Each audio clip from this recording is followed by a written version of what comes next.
Hello everyone, আসসালামু আলাইকুম। কেমন আছেন সবাই? আশা করছি সবাই ভালো আছেন। সবার সুস্থতা কামনা করে আমি আমার আজকের নতুন ভিডিও শুরু করছি। প্রতিদিনের মতো আবার আজকেরও দুপুরে লাঞ্চে একটা ভর্তা ছিল। আমাদের প্রায় সময় দেখা যায় দুপুরে লাঞ্চ টাইমে এমন একটা ভর্তা থাকলে সবাই খুশি হয়ে যায় যদি দুপুরের খাবারের টেবিলে একটা ভর্তা রেসিপি দেওয়া হয়। আজকে আমার বেঁচে যাওয়া কিছু বরবটি ছিল, সেটার ভর্তা আমি কিছুটা অন্যরকমভাবে তৈরি করেছি, সেটি আজকে শেয়ার করছি।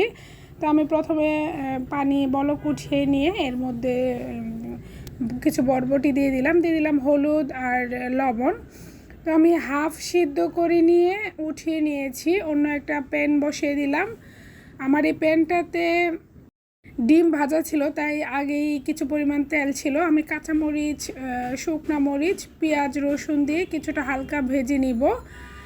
এই ভর্তাটাতে এভাবে রসুনটা দিলে খেতে খুবই ভালো লাগে। আমি 2টা মরিচেই ব্যবহার করেছি, টেস্টটা খুবই ভালো আসে যদি যে কোনো ভর্তায় 2টা মরিচ পাশাপাশি ব্যবহার করা হয়। আমি আমার পরিবারের পছন্দ অনুযায়ী ঝালটা ব্যবহার করেছি। এখন যখন কিছুটা ভাজা ভাজা হয়ে আসবে, তারপর আমি এটাকে পাটায় ভালোভাবে পিষে নিব। অবশ্যই এটাকে ভালোভাবে ভাজা ভাজা করতে হবে, তাহলে পারফেক্ট টেস্টটা পাওয়া যাবে। আমি আজকে পাটাই ভর্তাটা তৈরি করব। যে কোনো ভর্তায় পাটাই পিষে খেতে ভালো লাগে, আমার ভালোই লাগে। অনেকেরই ঝামেলা মনে হয়, তবে পাটায় পিষে ভর্তা তৈরি করতে আমার ভালোই লাগে। আমি একসাথে ধনিয়া পাতাও কিছু দিয়ে বেটে নিচ্ছি। ভর্তাটা একদমই খুবই টেস্টি হয়েছে। তো আমার বাসায় যেহেতু সবাই ভর্তা খুব পছন্দ করে, আমার তৈরি করতেও খুব ভালো লাগে।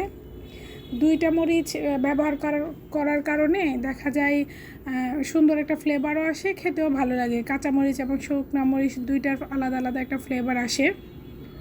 তো এই যে আমি সম্পূর্ণ ভর্তাটাই তৈরি করে নিলাম। ভিডিওটা এতক্ষণ দেখার জন্য সবাইকে অসংখ্য ধন্যবাদ। আমি কিন্তু পাটাই ভাতও খেয়ে নিয়েছি।